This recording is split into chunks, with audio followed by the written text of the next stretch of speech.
The meeting room. A story of invisible excellence, a room that gasped, and the blessing that came because she stayed true. Commit your work to the Lord, and your plans will be established. Proverbs 16:3. The room was full of people who were certain they knew what was about to happen. 42 employees packed into the glass-walled conference room on the 14th floor of Vantage Solutions in Seattle, Washington, on a Thursday afternoon in November. The VP of Strategy had sent the calendar invite with the subject line, Special Announcement, Q4th Leadership Update. The rumor had been circulating for 3 weeks, passed in hallways and whispered over coffee at the third-floor kitchen. Everyone knew. They were announcing the new Director of Strategic Operations. And everyone in that room, from the junior analysts to the department heads to the administrative team that had watched everything from their desks for years, everyone knew who had earned it. Her name was on every successful project for the past 5 years. Her systems were running quietly underneath every department. Her analysis had saved the company $11 million, and she had never once made anyone feel small about it. They were going to announce Maya Chen. They had to be announcing Maya Chen. The VP cleared his throat. He announced someone else. The silence that followed was the specific silence of 42 people trying to rearrange their faces before their reactions became visible.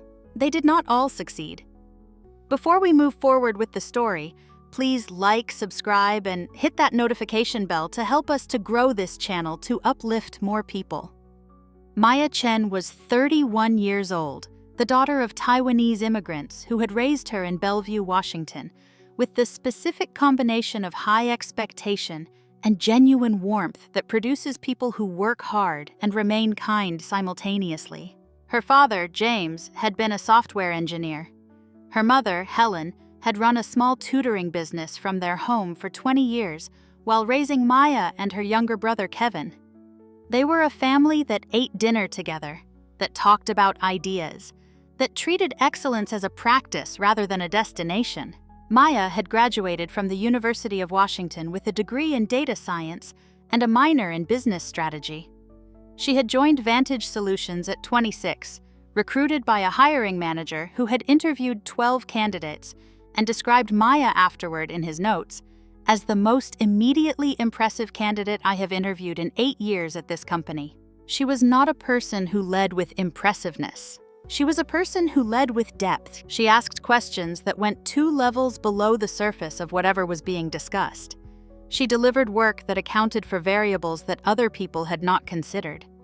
She had a gift for taking complicated systems and making them legible, not by simplifying them, but by finding the right organizing principle that made the complexity navigable. In 5 years at Vantage, she had redesigned the data pipeline that 3 previous analysts had called unreformable. She had built a client retention tracking system that the sales team now ran their entire quarter around. She had identified a pricing structure gap that, when corrected, added recurring annual revenue that appeared in the company's next 2 earnings reports. She had done these things while also being the person other people came to. Not her boss, her. When a junior analyst was stuck, they came to Maya. When a cross-functional project needed someone who could bridge the technical and the strategic, they came to Maya. When someone new started and didn't know how things worked, they came to Maya. And Maya always had time. Always made them feel like their question was worth asking. Always left them feeling more capable than when they arrived.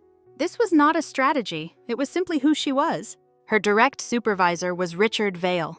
Richard was 47, the director of strategic analysis, a man who had been at Vantage for 15 years and whose primary professional asset was tenure rather than output. He had the specific, confident ease of someone who had been in a place long enough that the place itself had become his credential. He was also, in ways that would be recognizable to any woman who had worked for him, selectively blind to the contributions of the women on his team. He interrupted Maya in meetings, not occasionally, not under pressure, not in moments of genuine urgency, systematically. If Maya was building to a conclusion, Richard would arrive at a version of that conclusion before her and present it as his own. If she provided an analysis, He would describe it to senior leadership as something he had directed rather than something she had built. He did it smoothly, with the practiced fluency of someone who had been doing it long enough that he no longer noticed he was doing it. He also had specific behavioral patterns that Maya had observed and documented, not because she was planning to use the documentation, but because precise people document things. He called her honey once in a client meeting. Once was enough. She corrected it, calmly, and he apologized with the specific performative surprise of a man who had not expected to be corrected. He had not called her honey again. He had also not given her any additional credit or adjusted any of the patterns that the correction had not reached. HR had received, over 3 years, 2 formal notes from Maya, not complaints notes, documenting specific incidents. Both had been received and filed and produced nothing. The second note had not even generated a response. The data pipeline redesign. Maya had spent 4 months rebuilding a system that 3 previous analysts had abandoned. The rebuild required understanding both the technical architecture and the business logic in ways that nobody currently on the team except Maya possessed. She delivered it on a Tuesday in March, 4 weeks ahead of the projected timeline. Richard presented it to the executive team on a Friday. He used the phrase "my team's recent infrastructure work" 11 times. He used Maya's name 0 times. She found out he had presented it when she received a company-wide email praising Richard Vale's operations team for the innovation. A colleague forwarded it to her with a single word. Seriously? She did not respond. She went to her next meeting. The client retention system. The VP of sales had come to Maya directly. Not to Richard, to Maya, because he had heard from a colleague that she was the person to talk to about data architecture. They had worked together over 6 weeks to design a client retention tracking system that, within 2 quarters, had measurably reduced client churn. The VP of sales had sent a thank you note to Richard. Maya found out when Richard forwarded it to her and wrote, "Nice work helping with this one." She saved the email. The earnings report. The pricing structure gap she had identified required a presentation to the CFO and the board. She had built the analysis, the slides, the recommendation framework. She had prepared Richard for every question the board was likely to ask. The board had asked one question Richard had not anticipated. He had looked at Maya, seated to his left, and said, "Maya, you want to take that one?" She had answered it. The board had turned toward her for the remainder of the presentation. Richard had received the credit in the board minutes. Maya had received a Vantage Recognition Certificate, a paper certificate, in a standard frame, presented at an all-hands meeting. She had thanked everyone graciously. She had put the certificate in her desk drawer. She had gone home and read Proverbs 16:3. The meeting room on the 14th floor was full. Maya was in the 2nd row. She had dressed with the specific care of someone who had prepared for something she had been hoping for, but had not allowed herself to fully expect, because allowing herself to fully expect it felt like the kind of vulnerability she had learned to manage carefully. She had put in the 5 years. She had the results. She had built things that were running underneath every department. She had the relationships, the institutional knowledge, the technical depth. She was ready. The VP of Strategy, a man named Brad Connors, stood at the front of the room. He said he was excited to announce the new Director of Strategic Operations. He said the person had shown great potential. He said the person had demonstrated strong leadership presence. He said the name, Ryan Mitchell. The room did not react loudly. 42 people who had been certain of something were now quietly rearranging everything they had been certain of. And the rearranging was visible if you were paying attention. Maya was paying attention. Ryan Mitchell was 29 years old. He had been at Vantage for 14 months. He had a background in sales consulting. He was personable and confident, and had the buoyant ease of someone who did not yet understand the scope of what the role required. He was also Richard Vale's former colleague from a previous firm. He stood up and received the congratulations of a room that was producing them with varying degrees of authenticity. Maya applauded. She applauded fully, which was the thing that cost the most in that moment and the thing she was most certain she needed to do. She applauded fully, And then she went back to her desk and she sat down and she did not cry at work. She pulled up the analysis she had been working on. She kept working. At 4:30, 3 colleagues came to her desk. One of them, a woman named Priya, said, "Maya, I'm so sorry, we all know." Maya said, "Thank you, I'm okay." Priya said, "That was wrong." Maya said, "Yes, it was." She paused. "And it doesn't change what I'm going to do tomorrow morning when I come in." The call came on a Monday morning in January. The recruiter's name was Diane Park. She was a senior executive search consultant who specialized in data and strategy leadership placements for Pacific Northwest technology firms. She had been given Maya's name by 2 separate sources, a former Vantage client who had worked with Maya directly on a project and who had told Diane that she was the most capable strategic analyst he had encountered in 20 years of technology consulting, and a junior analyst from Vantage who had left for a competitor and who had told anyone who would listen that Vantage had a director-level performer being paid as a senior analyst. Diane had done her research. She had found the earnings reports. She had traced the architectural logic of the client retention system that the Vantage sales team now ran their quarter around. She had cross-referenced the data pipeline rebuild with the patent filing it had enabled. She had noticed that none of these things were attributed to Maya in any public record. She had also noticed that the methodology connecting all of them was unmistakably consistent, a specific, systematic approach to structural problem solving that was not Richard Vale's approach, because she had also researched Richard Vale. She called Maya at 9:15. She said, "Ms. Chen, I'm calling because a client of mine is looking for a VP of data strategy and operations. I've been told you might be worth talking to." Maya said, "What company?" Diane told her. The company was ArcLight Technology, a high-growth software and infrastructure firm headquartered in Seattle, expanding rapidly into the Asia-Pacific market and currently building out the operational leadership structure that its growth required. It was the kind of company that needed the kind of person Maya was, in the specific way that certain roles and certain people are made for each other. Maya said, "I'm happy to have a conversation." The conversation became a process. The process became 4 rounds of meetings with the executive leadership team. Maya approached each round the way she approached everything, with total preparation and genuine engagement. She received the offer on a Friday afternoon. She sat at her kitchen table and held it for a long time. The title was Vice President of Data Strategy and Operations. The compensation was everything that 5 years of invisible excellence at Vantage had not produced. Plus equity.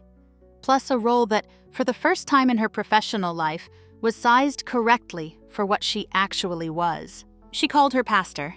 Pastor Thomas Nakamura had led Sunrise Seventh-day Adventist Church in Bellevue for 9 years. He was 53 years old, Japanese-American, deliberate in his speech, with the quality of a man whose faith was operational rather than decorative. He had been Maya's pastor since she joined the church at 24. He knew her story. He had been hearing it for 3 years.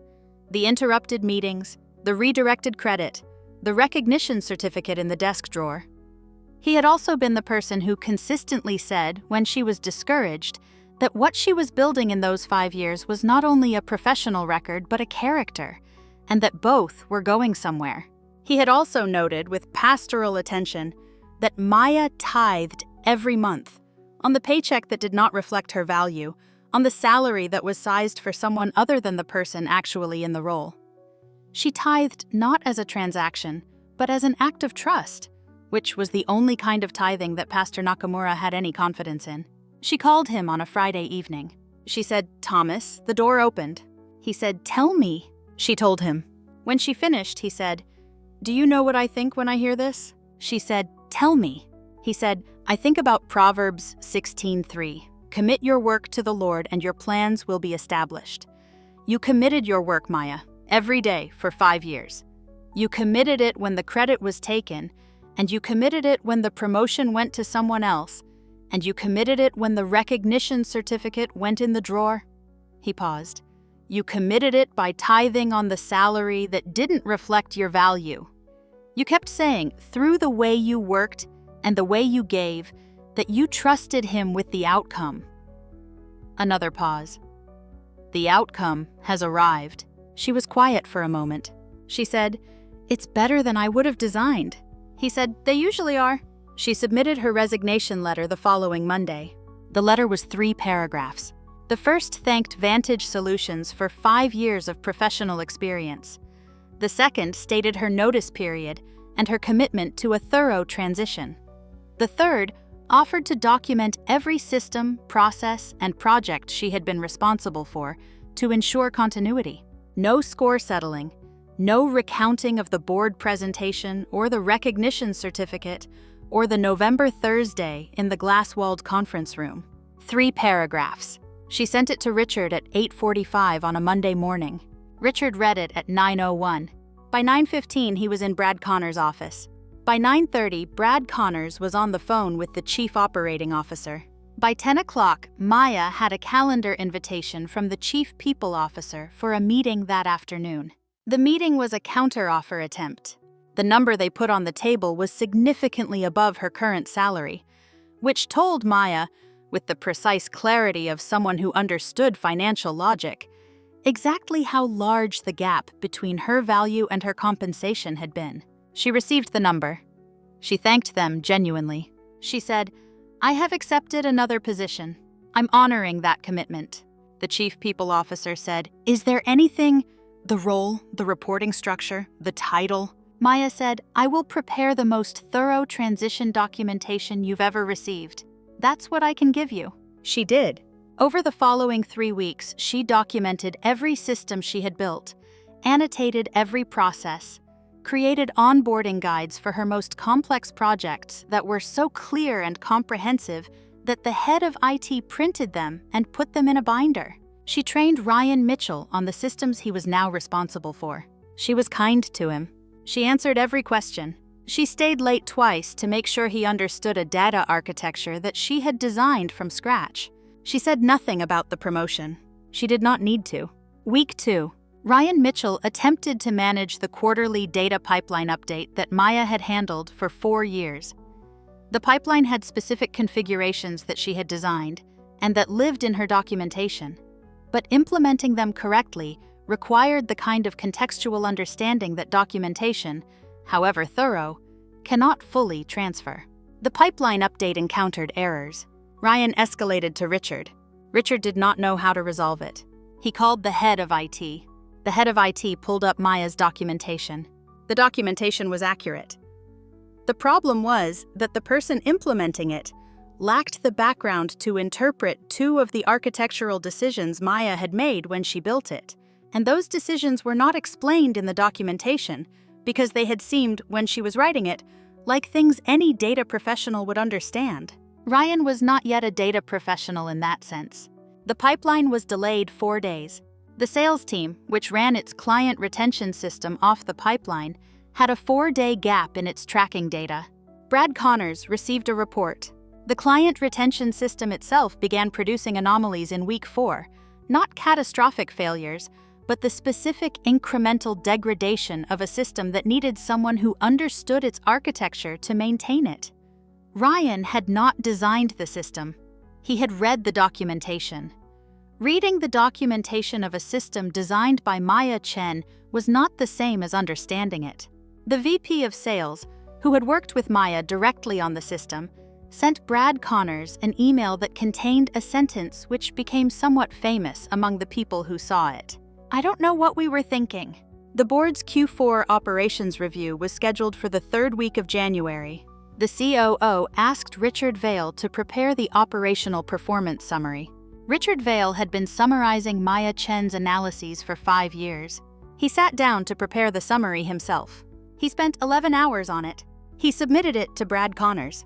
Brad Connors read it. Brad Connors called the COO. The COO asked a question. Richard could not answer it. He asked a second question. Richard could not answer that one either. Richard Vale submitted his resignation in February. He was not asked to stay. Maya Chen started her role as Vice President of Data Strategy and Operations at ArcLight Technology on a Tuesday morning in February. The CEO of ArcLight was a woman named Dr. Susan Liang, who had founded the company at 35 and who had built it into one of the Pacific Northwest's most watched growth stage technology firms.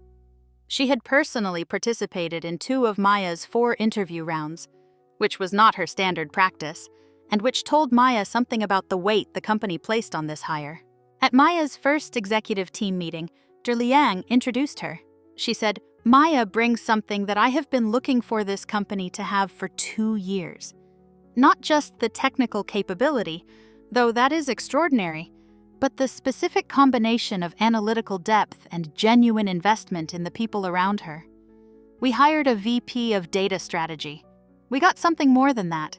Maya sat at the table of ArcLight's executive team and felt the specific disorienting experience of being correctly seen. She thought about a second-row seat in a glass-walled conference room on a Thursday in November. She thought about a recognition certificate in a desk drawer.